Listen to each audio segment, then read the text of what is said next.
Salut à tous et à toutes, il est 18h et vous êtes toujours sur Radio Ems. Qui dit Radio Ems, samedi 18h, dit Club Afrique, votre rendez-vous hebdomadaire sur la Coupe d'Afrique des Nations 2025.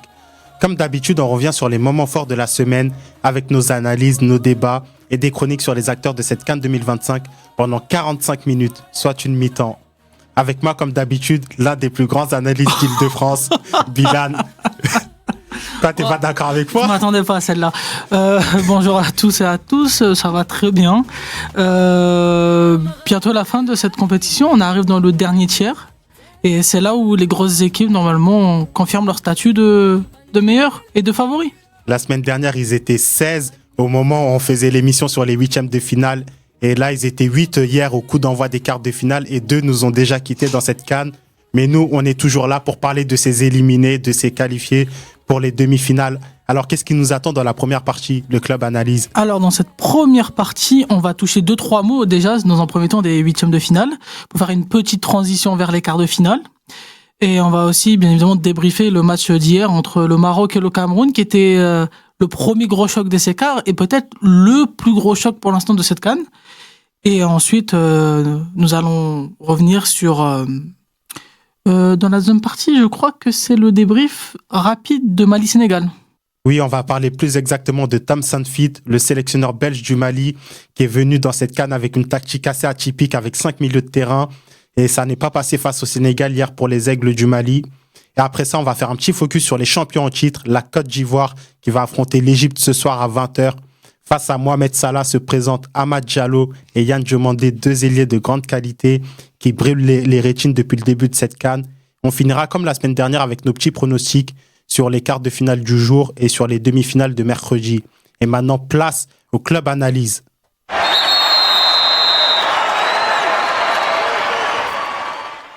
La semaine passée, on a parlé des huitièmes de finale de cette CAN. Ça s'est déroulé samedi et mardi. Samedi, dimanche, lundi, mardi. Il y a eu 2 matchs par jour. Et tous les gros sont passés dans ces huitièmes de finale, que ce soit le Sénégal, le Maroc, la Côte d'Ivoire, le Nigeria, le Cameroun et l'Égypte. Et il y avait quand même quelques petites incertitudes quand même avec les chocs Mali, Tunisie et Algérie, Congo. Et pour toi, Bilal, qu'est-ce qu'il faut retenir de ces huitièmes de finale? Pour moi, ce qu'il faut retenir, c'est que on le sentait déjà petit à petit dans cette compétition, mais c'est peut-être une des premières CAN où tous les gros sont au rendez-vous. Pas de surprise, pas de crash, pas de favori inattendu qui sort en poule, en huitième. Alors bien aidé par ce système de meilleur troisième qui maintenant rend beaucoup plus compliqué l'élimination en poule, mais pas de sortie de piste en huitième, tous rendez-vous en quart, et ce qui donnera peut-être un des tableaux les plus relevés, que ce soit en termes de nom, de palmarès, mais aussi en termes d'effectifs. Et s'il y a une affiche de ces huitièmes que tu devais retenir, ce serait laquelle? Je pense déjà que c'était le match aussi, un des matchs les plus serrés. Peut-être pas le plus beau match aussi à voir, mais le Algérie, République démocratique du Congo, avec ce but à la 119e minute de Boulbina. Je pense, moi, c'est le match que je retiens. Le Mali-Tunisie était... voilà. Je vous avais prévenu ça aussi. Ouais. Très belle analyse sur le Mali, parce que autant de cartons rouges ou plus de cartons rouges que de buts marqués. On reviendra sur le Mali après. Mais, c'est un sujet sensible, ça. Le Cameroun contre l'Afrique du Sud était aussi un très beau match. Victoire 2-1 du Cameroun, c'était plutôt un très bon match. Mais moi, je retiendrai le Algérie-Congo. C'est vrai que le Mali-Tunisie, c'était pas la plus belle publicité pour le football.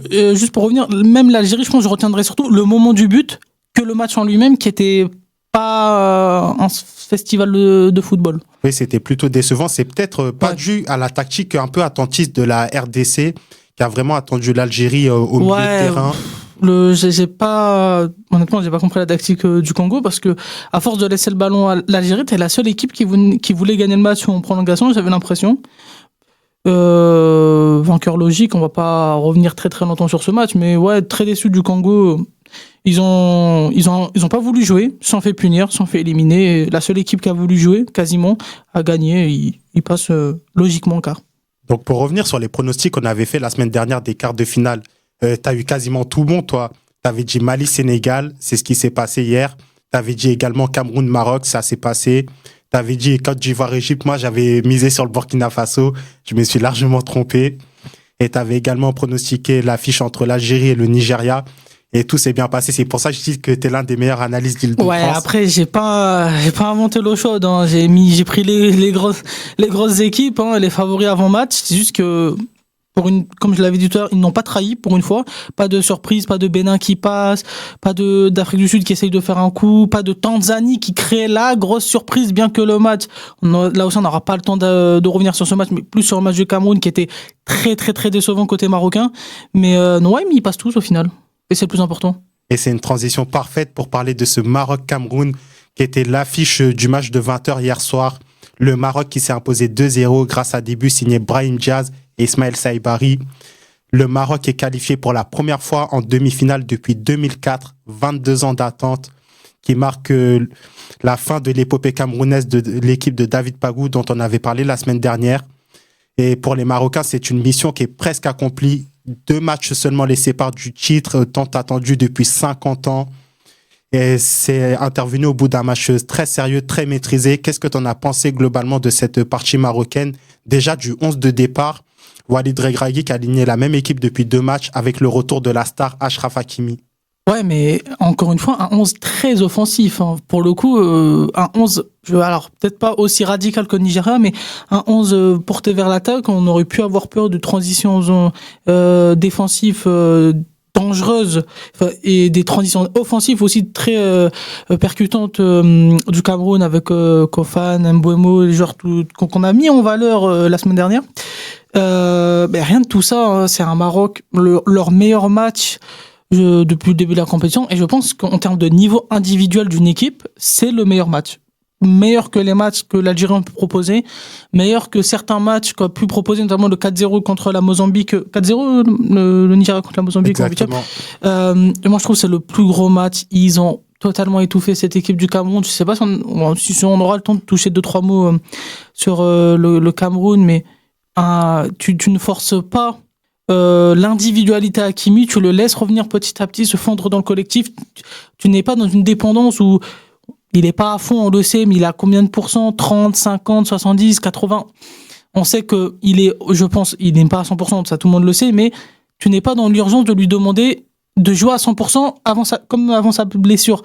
Et là, c'est une démonstration collective qui, je pense, mais alors déjà, le Maroc, pour moi, tape du poing sur la table, mais surtout, il le montre trop bien que Regragui est coach défensif, on le connaît, son modèle c'est Deschamps, il nous le dit à quasiment chaque interview ou conférence de presse, mais ils les ont mangés. En termes d'intensité, techniquement, il y avait un petit gap. Pourtant, on disait que le Cameroun, techniquement, c'était pas mauvais, que ce soit contre l'Afrique du Sud ou même en phase de poule. Mais une équipe du Maroc, qui les ont mangés sur tous les compartiments. Un 2-0 logique. Je sais pas si on aura le temps de toucher un mot sur l'arbitrage, parce que ça fait beaucoup polémique, c'est vrai. Ce qui fait polémique depuis hier, et même peut-être depuis le match contre la Tanzanie, le fameux penalty pas volontaire de Massina. C'était encore Massina qui était dans le bon coup. Oui, et en plus, il était dans le coup hier soir, celui-là, il est à la limite. Très bonne canne, en tout cas, de sa part pour l'instant, mais clairement le maillon faible, plus sérieusement, de cette équipe. Mais alors, c'est difficile de dire comme ça, parce que tu provoques un penalty, on va dire que le penalty a très forte chance d'être converti. À ce moment-là, il y avait 2-0. Oui, c'était à 2-0, ça aurait pu être. À 2-0, ça peut relancer 2-1, mais sur la totalité de la partition, sur les 90 minutes, c'est mérité pour le Maroc. Alors oui, l'arbitre aurait pu peut-être relancer le match. C'est vrai que tous les coups de sifflet 50-50 vont du côté du Maroc. Est-ce que c'est la première fois que l'arbitrage favorise l'équipe à domicile? Non. Est-ce que ce sera la dernière fois? Non. Est-ce que c'est partout le cas, que ce soit dans les compétitions européennes, asiatiques, sud-américaines? Oui. Est-ce que c'est normal? Non. Mais est-ce qu'on est surpris? Non, non plus. Et bon, pour l'instant, on va dire que la limite du scandale n'a pas été franchie. Le penalty aurait pu siffler, c'est vrai, mais on a vu plein de fois en Europe qu'avec la VAR, ce genre de penalty était soit annulé, soit pas sifflé.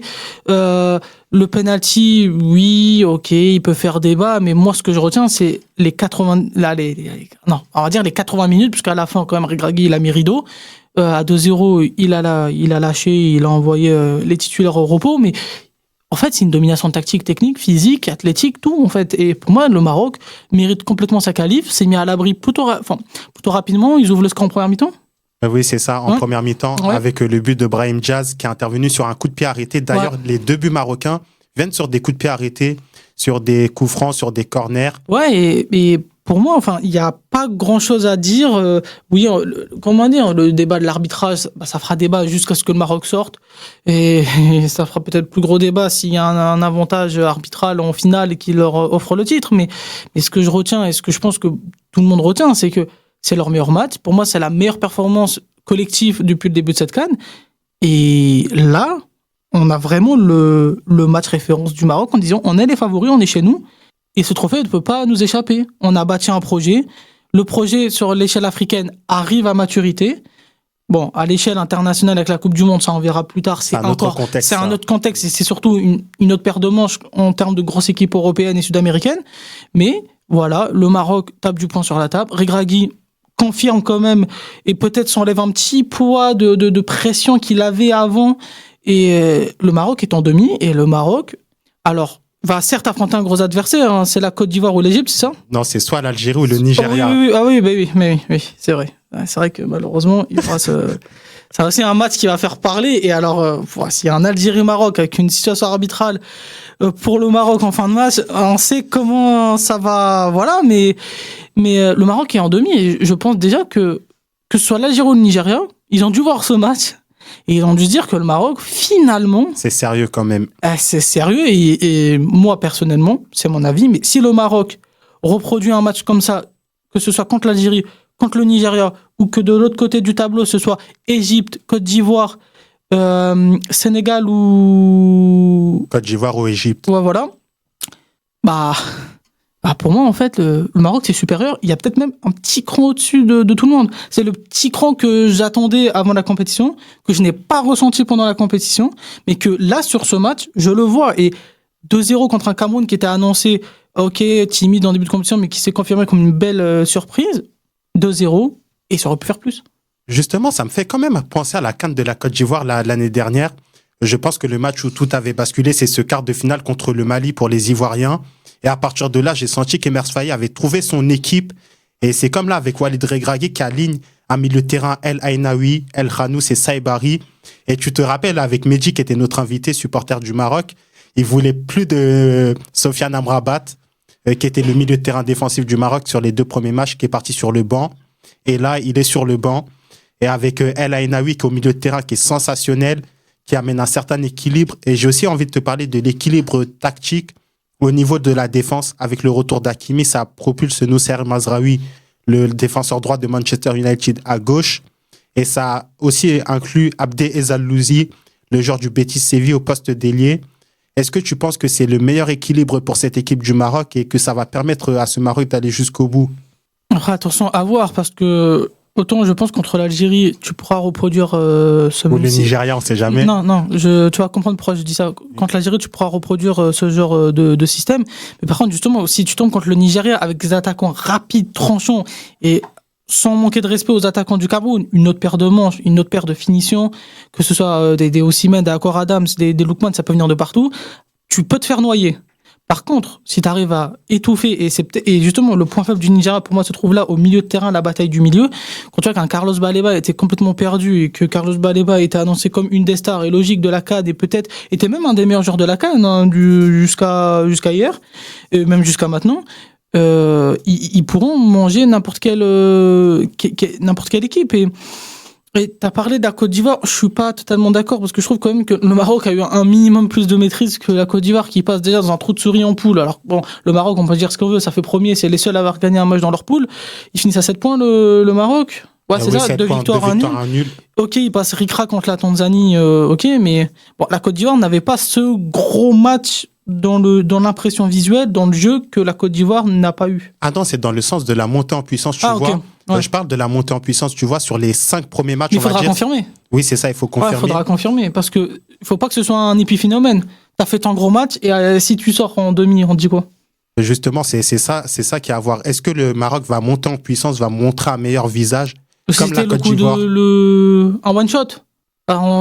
Faudra voir, mais... Ouais, à voir. Mais si le Maroc joue à ce niveau jusqu'à la fin de la compétition, pour moi, je vois pas ce qui peut leur échapper du titre, hormis un penalty de Massina, quoi, mais...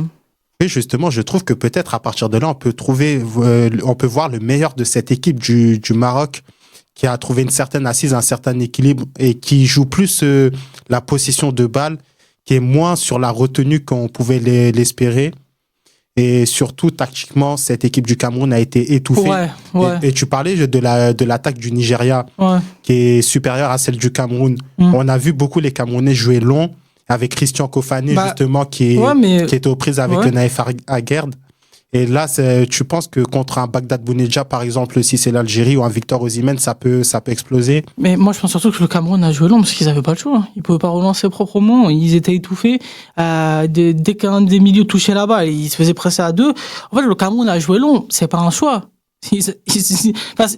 Non, c'est pas un choix, justement. C'est juste, on doit jouer long, c'est tout. On voulait pas faire ça, mais on se fait étouffer. Ils étaient obligés d'envoyer des ballons. Alors, un jeu, c'était compliqué. Mbeumo, il fait un mauvais match, il est décevant, mais est-ce que c'est de sa faute? Il touche pas un ballon. Vraiment pris à chaque fois. Il est pris à 70. C'était trop compliqué. En fait, ils ont été dépassés partout. Et le Cameroun, moi, je suis quand même déçu. Mais je sais pas si je suis plus déçu du Cameroun ou c'est juste, en fait, que belle surprise. On ne s'attendait pas là. C'était un fiasco avant la compète et peut-être ils sont juste rattrapés par des gens plus forts qu'eux. Alors, il y a beaucoup. Alors, ok, il y a Mbeumo, peut-être Kofané et Baleba, mais quand même, sur la globalité, il y a quand même plus de talents côté marocain.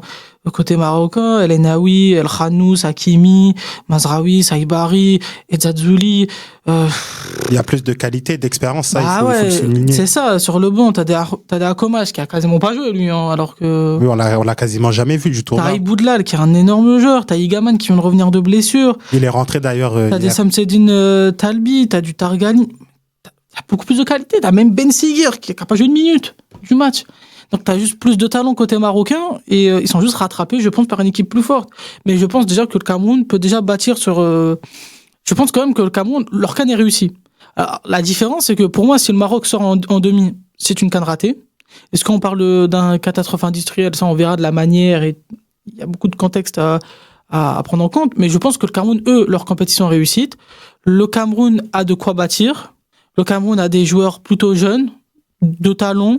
Il n'y en a pas beaucoup, mais il faudra peut-être, il y a toujours ce débat des binationaux, peut-être réussir à les attirer, peut-être développer des joueurs plus talentueux, mais il faudra un peu plus de talent pour aller chercher les top nations, quand on voit que la Côte d'Ivoire, pour les 10 prochaines années, auront Yann Djomondé et Amad Diallo. C'est terrifiant. Ça pose un peu le contexte africain pour les 10 prochaines années, on va dire 5 pour être plus concis, on sait jamais de quoi l'avenir est réservé, mais un peu plus de talent, mais au moins ils ont de quoi bâtir. Est-ce que ça va aboutir à une CAN dans le futur? Je sais pas, mais en tout cas, ils en ressortent grandis de cette CAN, et de toute façon c'était compliqué de ressortir moins grandi que le fiasco de début de compète, mais on va dire que les événements ont donné raison à Samuel Eto'o, sur le court terme. Sur le long terme, affaire à suivre.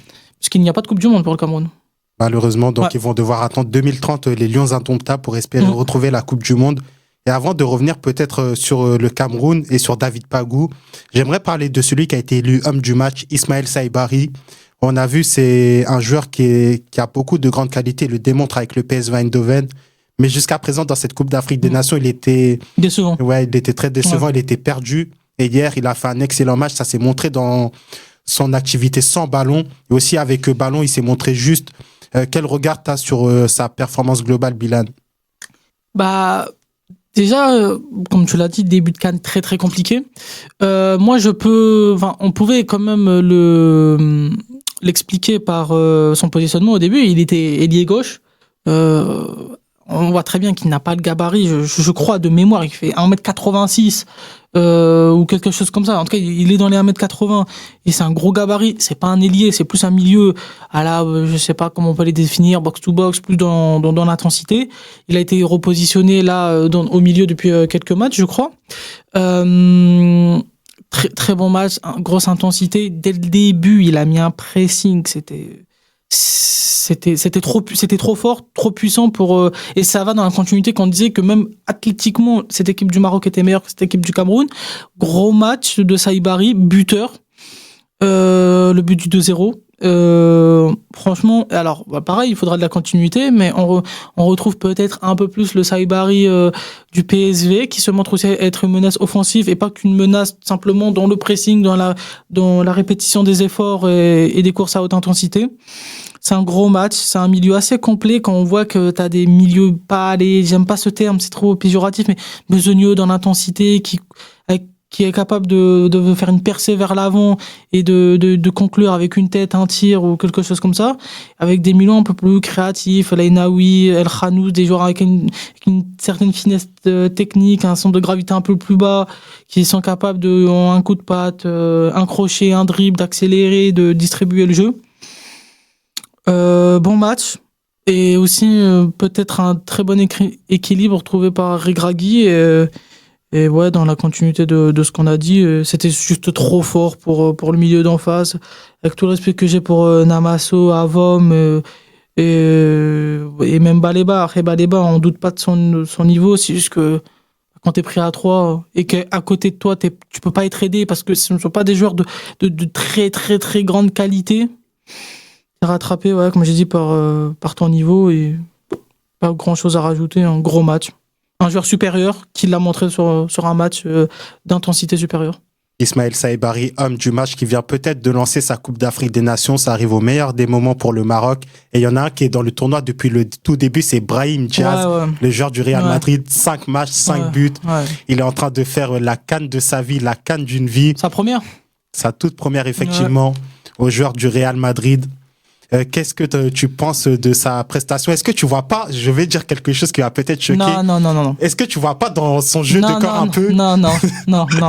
Si tu parles d'un Argentin, non, on va arrêter. Non, mais sérieusement, son apport, est-ce que tu penses que c'est pas le facteur X qui manquait à cette équipe du Maroc au niveau de l'activité globale et de son imprévisibilité? C'est un joueur qui est capable de coller la ligne, de venir intérieur dans le demi-espace, combiné avec son latéral, combiné avec les milieux relayeurs. Et est-ce que c'est pas le joueur ultime pour cette équipe du Maroc? Le joueur ultime, non, quand même pas. Mais ouais, comme tu l'as dit, c'est l'ajout qu'il fallait. C'est la même réflexion qu'avec Saibari. C'est un joueur supérieur au niveau africain qui le confirme dans des matchs à intensité à niveau supérieur. Brahim Diaz, depuis le début de la compétition, c'est vrai que s'il est pas là, le Maroc, il y a El Kaabi quand même qui fait son taf. Mais Brahim Diaz qui en plus n'est pas dans sa meilleure période en club. Avec le Real Madrid, c'est quasiment des miettes qu'il a en temps de jeu, même je crois qu'il ne rentre quasiment même plus parce que bon, Xabi Alonso, bon, ça c'est encore un autre débat. Ça c'est le club Europe, c'est pas le club Afrique. Mais bon, disons que faire sortir son attaquant gauche ou son attaquant droit français, c'est compliqué. Mais Brahim Diaz montre qu'il est de qualité technique supérieure et surtout, alors il marquait quand même en sortie de banc l'année dernière. C'était l'année dernière qui était très efficace statistiquement avec Carlo Ancelotti. Mais là, en fait, il est leader technique en absence d'Hakimi et je pense que même avec Hakimi, il le montre qu'il est leader. Et d'ailleurs, l'arrivée d'Achraf Hakimi va lui faire du bien parce que on pouvait se dire que sans Hakimi, bon allez, tu bloquais Brahim Diaz et tu bloquais 50%, on va dire, des menaces statistiques ou offensives sur attaque placée. Mais maintenant que t'as un Hakimi, en fait, ça va encore plus faciliter Brahim Diaz. Parce que tu prends Brahim Diaz, t'as un Hakimi qui attaque à 90, parce que bon, on voit que la vitesse, il l'a toujours. Et si t'es attiré par l'individualité qu'a Hakimi à cause de sa renommée, son nom et son apport offensif, qui est quand même, c'est quasiment un ailier, bah t'as un Brahim Diaz qui est seul. Et t'as un Brahim Diaz qui sent le but depuis le début de cette compète. Et honnêtement, si ça se goupillait bien, il aurait pu être facilement 1 ou 2 buts en plus. Il y a aussi une occasion où El Kaabi ne fait pas la passe. Bon, un petit peu compliqué, mais il était totalement tout seul, Brahim Diaz. Donc, joueur supérieur, comme je l'ai dit. Techniquement, c'est trop fort. Il provoque 2 pénaltys en début de compétition. Oui, 2 pénaltys qui transforment. Il prend ses responsabilités. On sait qu'il était dans une situation, on va dire, avec les supporters marocains assez complexe. Toujours ce débat des binationaux qui attend l'Espagne. Mais est-ce que c'est une question de niveau, de pourquoi l'Espagne n'a pas été sélectionnée? Ensuite, il prend le Maroc. Ça fait toujours... Voilà, je sais que pour des gens, le fait qu'il s'appelle Brahim Diaz, ça gêne. C'est toujours ce débat des binationaux, mais pour l'instant, il fait la CAN. Et s'il ramène le trophée au Maroc, ce sera un héros national, une légende à vie. Première CAN, tu la gagnes en étant meilleur buteur, en marquant au minimum 5 buts sur ses 5 premiers matchs, c'est chapeau. Et pour finir rapidement sur le Cameroun, c'est un groupe qui est jeune, avec un entraîneur local, David Pagou. C'est quelque chose qu'on a rarement vu dans l'équipe camerounaise. Est-ce que tu es optimiste pour 2027 ? Est-ce que tu penses qu'en 2027, le Cameroun fera mieux qu'un quart de finale rapidement ? Comme je te l'ai dit tout à l'heure, il y a de quoi bâtir. Donc, est-ce qu'il peut faire un quart ? Oui, tout va dépendre des poules, des croisements, voilà. Oui. Mais toujours avec cette formule des meilleurs troisièmes. Ouais, franchement, il y a de quoi bâtir. Jusqu'à 2027, tu as le temps de développer des gros talents, des grosses pépites, un joueur qui sort de nulle part encore, des joueurs qui se confirment, des joueurs qui se peaufinent. Un Baleba devrait être normalement bien plus fort que ce qu'il est maintenant si il confirme tout son talent et son potentiel. Un Mbeumo qui sera dans la fleur de l'âge, un Kofan qui va aussi se développer. Donc, il y a de quoi faire, honnêtement, avec cette équipe, et t'es à 2-3 ajouts d'être un vrai candidat sérieux. Rendez-vous en 2027 pour le savoir, mais en attendant, c'est le coup de sifflet de la mi-temps pour ce Club Afrique. On se retrouve dans quelques minutes, mais on vous laisse avec une petite musique qui va vous rappeler des super souvenirs de janvier-février 2024. Radio Ems.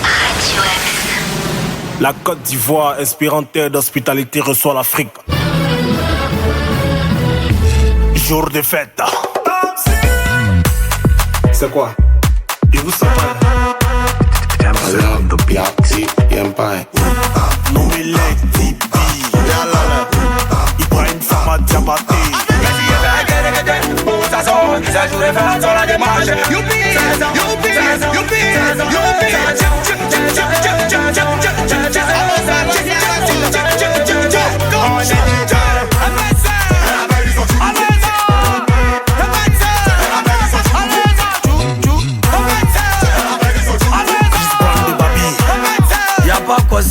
à lui seulement. Qui t'a balé? Fou du matos. Descends, fou du matos. Descends, fou du marais. Fou du matos, c'est fou du matos. C'est fort. Tu fais ça pourquoi? Yakou Guerrera. Hommage à toi, président Douk Saga. Venez danser. C'était comme La Côte d'Ivoire, sur l'Afrique, ça va chauffer. Yancy Le Pen. On fait ça bien, on envoie le. Ici, c'est la zone de Gare. Regardez comment on maîtrise le vrai. Tous les temps pour s'enlever. Africain, on est les dieux. On est toujours debout, on n'est jamais fait. Maggie Dollar de Los Angeles. Junior Dollar. Marco Dialito. Prison M13.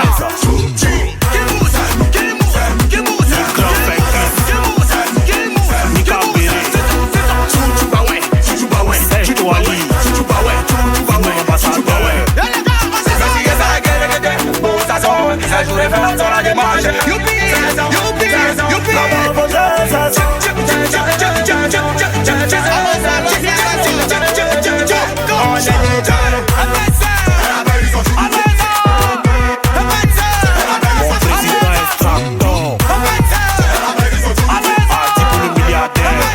Si t'es fatigué, faut jouer. Nous on est là. Qui t'a balé? Fou du matos. Et puis Farhan André. Descends, fou du matos. Descends, fou du marais. Fou du matos, c'est fou du matos. Foupi Papillon. Le beso. Consti de Genève. Habo. Bobo Ayek. شرفته على بلد البيا. Lucas l'infalsifiable. Emery Kouadio le ballon d'or. Y'a pas état d'esprit, hein. On est venu pour gagner. Vous écoutez toujours le 4e numéro de Club Afrique sur Radio Ems. C'est bien sur la CAN 2025 et pas 2024. Pas le coup du marteau. À suivre, un petit focus sur Tam Sanfit, le sélectionneur du Mali, le globe-trotter des entraîneurs. On revient sur sa tactique pragmatique adoptée avec les Aigles du Mali sur l'ensemble de la CAN et contre le Sénégal hier. Eh ben, on a mis coup du marteau, c'est parce qu'on va parler de la Côte d'Ivoire aussi. La Côte d'Ivoire a l'honneur avant son quart de finale contre l'Égypte et plus particulièrement Ahmad Diallo et Yann Diomandé. On va en parler de ces deux attaquants sensationnels. Et pour finir sur une belle note, nos petits jeux pronostics sur les deux quarts de finale du jour et sur les demi-finales de mercredi. Le Club Magazine peut enfin commencer.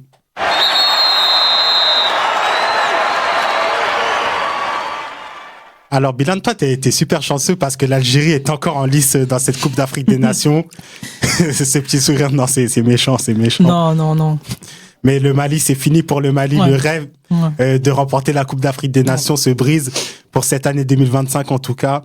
La faute à une victoire du Sénégal 1-0 face aux Aigles du Mali grâce à un but d'Iliman Ndiaye sur une erreur du gardien malien. C'est un nouvel échec pour le football malien qui ne connaîtra pas sa 7e demi-finale de Coupe d'Afrique des Nations. Le Mali a fait confiance à Tom Saintfiet, le sélectionneur belge qui est en poste depuis août 2024.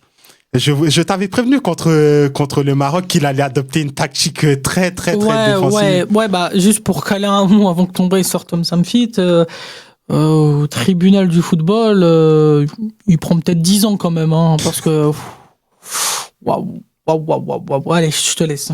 Même Diego Simeone n'a jamais mis 5 milieux de terrain, je tiens à préciser. Mais c'est même pas les milieux le problème, c'est juste, je sais pas s'il sait, mais en fait, il faut que ces joueurs tapent dans un ballon pour marquer dans la cage d'en face. Pas rester au milieu à dégager. Bon, bref. Vas-y. Tom Saintfiet, avant d'être entraîneur, il a été footballeur. C'est un défenseur belge. Il a dû arrêter sa carrière à 24 ans parce qu'il a connu 6 ruptures des ligaments croisés. Après ça, c'était en 1997, il a commencé sa carrière d'entraîneur qui est riche en expérience. Au total, il a fait 28 équipes, que ce soit club ou sélection nationale. Il a eu des expériences en Belgique, en Côte d'Ivoire, aux Pays-Bas, au Qatar. Il a été beaucoup de fois sélectionneur national et ses débuts en sélection, c'était en 2008. En Afrique, il a entraîné beaucoup d'équipes comme la Namibie. Et tu sais, il a fait la navette entre l'Afrique et l'Asie. Il a entraîné l'Éthiopie, le Bangladesh, le Zimbabwe, le Yémen, le Malawi et le Togo. Mais il y a un petit problème quand même avec ce coach, c'est qu'il a du mal à durer dans une équipe. Il fait quasiment 1-2 ans dans chaque équipe qu'il a entraîné. Mais la vraie révélation pour Tom Saintfiet, c'est en 2018, quand il prend les rênes de la Gambie, qui était 172e du classement FIFA. En 2022, il est parvenu à les qualifier pour la CAN 2022, pour la première fois de l'histoire du pays. Et la Gambie a réalisé un parcours solide jusqu'en quart de finale, où elle a été éliminée par le Cameroun. Et 2 ans plus tard, il est parvenu à rééditer l'exploit en qualifiant la Gambie pour une nouvelle CAN. Celle de 2024, c'était la toute dernière, mais les Gambiens ont été éliminés en phase de poule. Après ça, il est parti aux Philippines. Il a duré quelques mois là-bas. Et en août 2024, le Mali a décidé de le prendre comme sélectionneur. C'est un pari que je trouve assez osé parce que c'est un coach qui n'a pas la philosophie que je trouve adaptée aux qualités des joueurs que compose cette équipe du Mali. Et pour en revenir sur Tom Saintfiet, c'est un entraîneur qui est très pragmatique. C'est un entraîneur qui aime la discipline, on va dire. Ouais. Il privilégie plus les résultats. Avant le contenu, avant la manière. Ça s'est vu, hein. Ben, ça s'est super vu. Ouais. Et surtout, c'est un coach qui est très flexible. Il peut jouer en 4-2-3-1, 4-3-3, 3-5-2, avec une défense qui est très regroupée, compacte. Il y a la volonté de jouer les contre-attaques, une certaine passivité dans le jeu. Et tu sais, sur l'ensemble de cette Coupe d'Afrique des Nations, le Mali a eu 44% de possession de balles au total, ce qui est quand même assez rare. Avec des équipes dans une poule faible. La Zambie, les Comores. Alors, ok, tu veux bien que tu fasses bloc bas contre le Maroc. Oui, ok, je veux bien l'entendre. Mais 44%, on est affronté 2 équipes qui n'ont pas le niveau, pour moi, des phases de poule de CAN. Sans manquer de respect aux Comores et à la Zambie, c'est comme... on va être sérieux 2 minutes. C'est 2-3 crans inférieurs aux joueurs que le Mali a. Et surtout, le Mali avait déjà battu les Comores 2 fois en éliminatoire de Coupe du Monde, 2 fois 3-0. Et tu vois, sur les statistiques de possession, c'est normal que ce soit aussi bas parce que contre le Maroc, le Mali a eu... le Mali a eu peu de possession, 32% environ. Et contre les Comores, c'est monté à 68% puisque c'est au Mali de faire le jeu. Et contre la Zambie, c'était un peu plus équilibré. Ouais. Et est-ce que tu as les statistiques contre la Tunisie ? Contre la Tunisie et le Sénégal. Et le Maroc, j'ai pris les statistiques globales sur les gros matchs où il a mis 5 milieux de terrain. C'est 33% de possession de moyenne. Alors, limite, je peux un peu plus l'entendre quand même contre le Sénégal parce que bon, on peut revenir un tout petit peu sur ce match. On va en reparler dans quelques minutes justement. Ouais, donc avec un carton rouge, je veux bien le comprendre. Après, je sais pas si on a dit au Mali, mais le jeu, c'est pas d'avoir un carton rouge par match, hein. Je sais pas si... Tu sais que c'est ce qui a été souvent reproché aux joueurs maliens les dernières éditions, c'est de manquer de caractère. Ouais. Et justement, je me dis que la fédération a misé sur Tom Sandfield pour ce côté-là. C'est vrai que le Mali, c'est une équipe vue comme les beaux joueurs, mais qui perdent toujours. Et qui manquait de vis, tu vois. Ouais, non, c'est vrai, c'est vrai. Qui ferait la différence. Et je me dis qu'ils ont fait ce pari Tom Sandfield du côté de la fédération pour amener ça. Mais je vais te parler de ma vision du foot un peu. Ouais, parce que là, c'était des combattants de l'UFC quand même sur cette compétition. Là, au bout d'un moment, Bissouma, au bout d'un moment, ouais. Moi, j'étais très déçu du Mali et pourtant, mais surtout en fait du coach, parce que jouer comme ça avec ok, t'as pas le meilleur effectif du plateau, ça, on va être d'accord, mais t'as quand même des joueurs. C'est le Mali, c'est une sélection qui est habituée à faire 8e quart. Alors, ok, tu fais quart, mais t'as rien appris, tu bâtis rien. Ça t'a pas permis d'avoir une vision sur le futur, là où le Cameroun a pu l'avoir avec David Pagou, avec des joueurs, des nouveaux, un projet. T'as rien. Et limite, pour revenir sur Tom Sandfield, juste 30 secondes, en fait, j'ai l'impression qu'il a plus joué avec la Gambie, avec Moudou Barro de mémoire et Moussa Barro, les deux Barro, avec la Gambie, qu'avec le Mali, alors mais il y a une dimension d'écart entre les deux effectifs. Justement, il a mis 5 milieux de terrain, des milieux défensifs sur les côtés, comme Mamadou Sangaré de Lens qui est sensationnel avec Lens, et Amadou Aïdara qui va le rejoindre justement à Lens. Il s'est fait punir. Il s'est fait punir. Parce que t'as mis tes milieux, tu voulais, ok, solide, ok, on fait les bouchées, ok, on va couper le jeu. Tu t'es pris un carton rouge, et à quasiment tous les matchs, mais sauf que là, le carton rouge comparé à la Tunisie, et c'est là, on parle aussi, là, c'est le Sénégal, hein. Donc la Tunisie, c'est là, mais le Sénégal, c'est un cran au-dessus de ces deux équipes, mais en fait, alors, le Sénégal qui fait vraiment pas un bon match, hein. Mais en fait, le service minimum du Sénégal, mais vraiment, il a largement suffi. Vraiment service minimum, hein, parce que le Sénégal, franchement, j'ai aucune certitude sur cette équipe encore, hein, parce que ce match-là, franchement, alors il y avait Crépin Diatta en interview qui dit, faut pas minimiser nos performances. Mon copain, t'as affronté une équipe à 11 contre 10 qui ne propose aucun jeu en 11 contre 11 et qui est à 11 contre 10, t'as eu plus d'attaques. Bon, ça, c'est le Sénégal, on en parlera un petit peu plus tard, peut-être dans une future preview des demi, mais c'est une calamité. En fait, ok. Je te trouve quand même assez dur avec le Sénégal. Non, là, je parlais du Mali. Ah, du Mali. Ouais, parce que le Mali ont des joueurs. Alors, moi, je veux bien cette mentalité de Didier Deschamps, la gagne et tout, sauf que... Justement, ça, tu as assez bien fait de le dire. Ouais, mais le problème, c'est que la France... Ils ont un vivier, mais il est interminable. T'as toutes les générations. T'as des talents à 35 ans, 34 ans, 33 ans, jusqu'à 18 ans, peut-être même 17 ans, c'est dans les catégories jeunes. Le Mali doit bâtir un projet. Il est où le projet? Moi, je le vois pas. Peut-être que je connais pas assez. Alors là, bien évidemment, peut-être que des Maliens dans les auditeurs me diront que je dis n'importe quoi. Et en fait, ils ont un projet. Je pourrais le croire. Moi, d'observateur neutre, qui est bien plus informé sur l'Algérie et qui est bien plus observateur même de ce qui se passe dans la fédération algérienne en général. Mais en fait, tu vois rien. T'as essayé ton coup. Ça a marché sur un match. 2 matchs, sauf que mais pas sur tout un tournoi, ça peut pas gagner une compétition alors on tire au but tout le temps, parce que ça a pris l'exemple du Portugal. Au bout d'un moment, le Portugal, ils ont gagné des matchs. Et surtout que ça bat la France en 120 minutes, ça bat les Pays de Galles. Alors je ne sais plus qui ils affrontent. La Croatie en 8e de finale. Ouais, et bon, contre la Pologne, ça gagne au tir au but, mais ça gagne des matchs au bout d'un moment. Alors, moi, je veux bien l'exemple du Portugal, mais en fait, au moment, il faut gagner des matchs. Et du coup, je reviens à cette statistique, mais qui, moi, franchement, moi, je suis malien, mais je dors pas de la nuit, hein. C'est autant de cartons rouges que de buts? Ou plus de cartons rouges que de buts? Non, c'est autant de cartons rouges que de buts, mais en tout cas, il y a un homme qui a été assez isolé, c'est Lassine Sinayoko, 3 buts dans ce tournoi. Mais... Et puis je te disais aussi, lors du match contre le Maroc, que Kamori Doumbia sur le banc, c'est incompréhensible, car c'est le joueur le plus décisif du Mali. À chaque fois que tu vois que le Mali gagne 1-0, 2-0, 99% du temps, c'est lui qui marque des buts. Mais il n'est pas mis dans les bonnes conditions dans cette Coupe d'Afrique des Nations. Ouais, et juste pour toucher rapidement un mot sur Sinayoko, patron. Franchement, lui, il a rien à se reprocher. Il s'est retrouvé dans des situations où il était tout seul dans les 20 mètres. Les autres, ils étaient tous en défense. Il devait se démerder. Je ne sais pas comment. Il a mis des pénaltys très importants. Franchement, lui, il a vraiment fait la canne. C'est le seul, peut-être, qui peut, avec peut-être Diki Diarra, qui peut sortir la tête haute. Franchement, il fait une grosse canne. Il a vraiment été abandonné par, encore une fois, moi, je trouve que Tom Sandfield, tu penses qu'il reste, toi, en poste? Vu les réactions sur les réseaux sociaux de la fédération malienne, il va rester. C'est quoi l'avis des Maliens? Moi, je l'ai pas vraiment, mais il y a beaucoup de colère sur les réseaux sociaux. C'est logique. Mais la fédération, j'ai l'impression qu'elle va maintenir Tam Saintfiet, vu qu'elle a l'air de se montrer optimiste, à féliciter carrément les joueurs de ce parcours. Après, c'est de la communication, ça. Oui, c'est côté communicationnel, mais je trouve quand même, déjà, tu rates la qualification à la Coupe du Monde 2026, il reste en poste. Et surtout, il y a eu des attitudes dans sa communication qui m'ont pas plu. Et on n'a pas trop le temps de rentrer dans les détails. Ouais.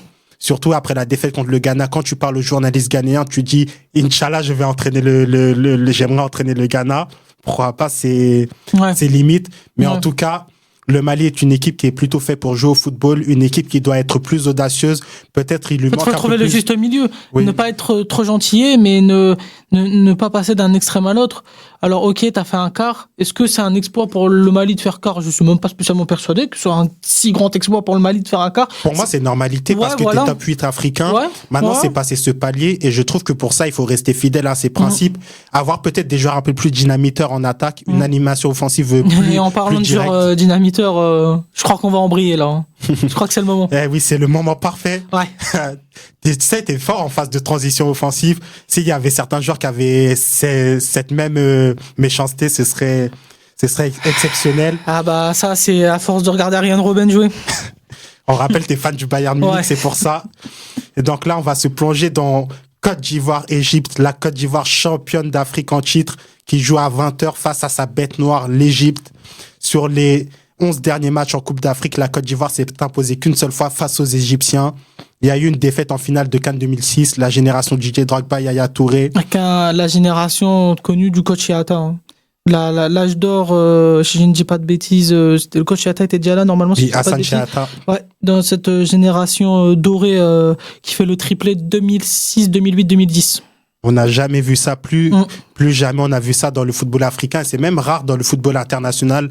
Une équipe qui gagne 3 CAN d'affilée, mais peut-être que l'Égypte va renouer avec le succès en comptant sur Mohamed Salah, Omar Marmouche, mais en face, il y a des sacrés clients en attaque, Ahmad Diallo et Yann Diomandé, qui ont fait beaucoup de mal en 8e de finale face au Burkina Faso, une victoire de la Côte d'Ivoire 3-0. Gros match, enfin, surtout grosse mi-temps en général de la Côte d'Ivoire. Là, eux, ils ont eu leur match où ils ont remis les pendules à l'heure. Eux aussi, un peu à l'image du Maroc, une poule très compliquée, pas facile, mais par contre eux, ça embraye la phase finale. On sait que c'est pas pareil. On sait que cette Côte d'Ivoire, il y a 2 version poule et version phase finale. Gros match contre le Burkina, c'était pas facile. Un Yann Diomandé, un Amad Diallo qui, je vais encore reprendre cet argument, mais quand t'es un joueur d'élite de Manchester United, un joueur d'élite du Red Bull Leipzig, quand t'es ce genre de joueurs qui te font gagner des matchs dans les plus grands matchs, que ce soit Amad Diallo contre des Manchester City, quand t'arrives dans une CAN, et là aussi, je vais le rappeler, avec des bonnes pelouses du début jusqu'à la fin, quand tu fais une passe, quand tu fais un dribble, le ballon colle au pied. Et ça, c'est peut-être, pour moi, c'est ce qui rend aussi ces joueurs d'élite vraiment différentiels sur ces matchs. On avait aussi dans le passé, lui, il est pas au rendez-vous, un tel est pas au rendez-vous, alors qu'il brille en club. Moi, on avait aussi un petit peu ce regard sur les pelouses qui empêchent certains joueurs de s'exprimer comme en Europe pour la plupart. Là, elles sont là. Là, les joueurs dominent et ils sont exceptionnels. Ce sont 2 joueurs exceptionnels, Amad Diallo et Yann Diomandé, 2 ailiers très percutants, provocateurs, qui aiment bien épauler leurs latéraux. Ils ont une grosse activité défensive. Déjà, Amad Diallo, 23 ans, Manchester United t'a dit, on s'attend forcément à ce qu'il fasse des grosses performances et c'est le cas pour l'instant. 3 buts, une passe décisive, 3 fois homme du match. Il est présent partout à la finition. Depuis le début de la CAN, il a 10 tirs à son active et il combine beaucoup avec son latéral Guéladoué, le frère de Désiré. Et c'est un excellent passeur. Il aime beaucoup faire des centres. Et surtout, je trouve qu'il a une de ses simplicités dans le jeu. Il aime bien combiner avec ses partenaires, faire des passes, ne pas forcer le dribble et surtout une très très grosse activité défensive. Le symbole sûrement de cette équipe ivoirienne. Et Yann Diomandé également, tu sais, l'histoire elle est belle pour lui, 19 ans. Tu sais qu'il est professionnel seulement depuis mars 2025. Il jouait avec Leganés en Espagne. Il a été transféré au Rasenballsport Leipzig. Et pour son âge déjà, je trouve que c'est un excellent finisseur. Les stats en attestent. 7 buts avec Leipzig cette Mais saison. sa saison à Leipzig, vraiment, c'est. Alors, il y avait le départ de ces Xavi Simons, tout ça à Leipzig, et c'est un joueur confirmé. C'est peut-être un des patrons offensifs. Et il est énorme, il est énorme. Et 8 sélections avec la Côte d'Ivoire et 3 buts inscrits, dont un contre le Burkina Faso. Mais surtout, c'est un dribbleur d'élite. 16 dribbles réussis depuis le début de cette Coupe d'Afrique des Nations. Bon, d'élite pas encore, mais sur cette CAN en tout cas. 16 dribbles, c'est énorme. Et lui, contrairement à Amad Diallo, il va plus coller la ligne, plus jouer les 1 contre 1. Est-ce que tu penses que c'est la meilleure perle d'élite du tournoi en un mot? Oui, largement. Largement, parce qu'en fait, tu as vraiment 2 joueurs d'élite, en fait. Complet, capable d'éliminer, de finir, dribbler, collectif, capable de faire la bonne passe au bon moment ou tirer, prendre ses responsabilités. Pour moi, c'est de loin le meilleur duo d'ailier. Est-ce que c'est ce duo d'ailier qui peut faire mal à cette Égypte qui va sans doute défendre? Mais moi, je vais aller plus loin que toi. C'est cette paire d'ailiers qui ramènera le trophée à la maison encore. Ça passera par là. Obligé. Ce sera obligé. Si pour moi, si t'as un gros Yann Diomandé et un gros Amad Diallo jusqu'à la fin du tournoi avec une potentielle finale, alors remis un Achraf Hakimi qui lui pourra envoyer du bois et est capable de répondre, je vois pas qui peut les arrêter. Sachant que la Côte d'Ivoire en général, c'est les tontons, c'est les patrons, et Mers Faye, il sait comment gagner ses matchs. Alors là, l'Égypte, on les connaît, hein, ça va casser, ça va gagner du temps. Eux, par contre, bizarrement, ils ne prennent jamais de rouge, ils savent. Non mais c'est vrai, c'est l'expérience, ils savent qu'on tacler, ils savent quelle faute faire, ils savent que s'ils font cette faute-là, il y aura pas de carton rouge. Ils vont pourrir le match. Mais je vois la Côte d'Ivoire, rapidement pour donner mon avis, d'une courte tête à 1-0, 1-2-1. C'est une excellente transition encore pour les pronostics sur les quarts de finale. Donc toi, tu vois victoire de l'Égypte 1-0, 2-1, une victoire serrée. J'irais plutôt dans ce sens-là, une victoire ivoirienne. Je pense que pour l'Égypte, ça va casser, surtout que je trouve que leur défense est moins bonne que lors des CAN précédentes. Et on n'en est pas revenu, on n'aura pas le temps d'en parler, mais un match contre le Bénin, catastrophique, je trouve. En termes de sérénité, c'est pas, on n'a pas senti cette Égypte qui subit bloc bas, mais qui maîtrise un peu. Pour moi, il n'y a pas de maîtrise cette année. En tout cas, on est d'accord, ça veut dire que ça donnerait une demi-finale Sénégal-Côte d'Ivoire, remake du 8e de finale de la dernière CAN. Donc, pour rester sur ce tableau de gauche, petit pronostic pour ce match, ton score et l'équipe qui se qualifie pour la finale. La Côte d'Ivoire. La Côte d'Ivoire, combien? 1-0 contre le Sénégal. 1-0. Ah, c'est très, très difficile à pronostiquer. Et juste, si c'est Sénégal-Égypte, je vois le Sénégal. Ah oui? Voilà. Bon, je pense que ça va peut-être aller au tir au but comme à la dernière CAN. Je vois un match nul un partout Okay. et une victoire ivoirienne au tir au but. Okay. Le Sénégal a ce manque de réussite face à la Côte d'Ivoire historiquement. Et maintenant, ça donnerait donc la Côte d'Ivoire en finale. Contre qui? Alors, on a Maroc en demi-finale. Et là, on a Algérie-Nigeria tout à l'heure. Enfin, Algérie-Nigeria, c'est en ce moment. Même le match est presque fini. On est au courant de rien. Et on est concentré sur notre émission. Nous, on verra le replay après. Pour toi, le score final de ces Algérie-Nigeria? 3. Alors, je vois beaucoup de buts par les largesses défensives des deux côtés. Il y aura beaucoup de transitions. Un 2-1 ou un 3-2 Algérie. Ah, ça va être serré. Et on n'aura pas le temps d'en parler et d'expliquer pourquoi, mais le cas Osimhen qui s'est passé, je ne sais pas si on en a parlé la semaine dernière ou si c'était après, c'est une catastrophe et je vois pas comment ça peut pas avoir un impact collectif. C'est vrai que ça s'est passé en plein milieu de cette semaine. On n'en a pas eu le temps d'en parler, mais c'est pour moi ça laissera des séquelles et je vois l'Algérie. Je vois un Maroc-Algérie et là par contre, on va poser le drapeau de côté et je vois un Côte d'Ivoire-Maroc en finale. D'accord, Côte d'Ivoire-Maroc finale, Ouais. et donc ça donnerait un Algérie-Sénégal pour la 3e place, Ouais. c'est ça. Et moi, je verrais plutôt le Nigeria se qualifier aujourd'hui. Une victoire, je dirais 3 buts à 2, je vois beaucoup de buts. Ok. Également, ça donnerait demi-finale Maroc-Nigeria, mais à l'arrivée, qualification du Maroc pour la finale. Et finale Côte d'Ivoire-Maroc, 3e place. Et ça, on le Sénégal-Algérie. débriefera. Exactement. Donc ce sera samedi prochain à la même heure, 18h, on reviendra là-dessus. On reviendra sur les demi, pas sur la finale. Ouais, sur les demi-finales et un avant-match sur la finale qui sera peut-être Côte d'Ivoire-Maroc ou Sénégal-Algérie, on ne sait pas, ça peut être n'importe quoi. Et j'ai l'impression que c'est la fin de cette émission, déjà les 45 minutes atteintes. La 3e mi-temps de cette Coupe d'Afrique des Nations 2025. Alors comment tu te sens? Bah bien. Moi je suis chaud. Là, moi je ne pense qu'à l'Algérie contre le Nigeria, pour être très sincère. Et T'inquiète pas, on va sortir là, on va regarder le match en replay. J'espère qu'il y a personne qui va nous spoiler en tout cas. On a donné nos pronostics comme ça. On est au courant de rien. Donc, s'il vous plaît, n'envoyez pas de messages. Et si l'Algérie gagne, ne klaxonnez pas dans les rues. C'est vrai que j'ai pas entendu de klaxon là. C'est pas bon. On verra ça dans quelques minutes de toute façon.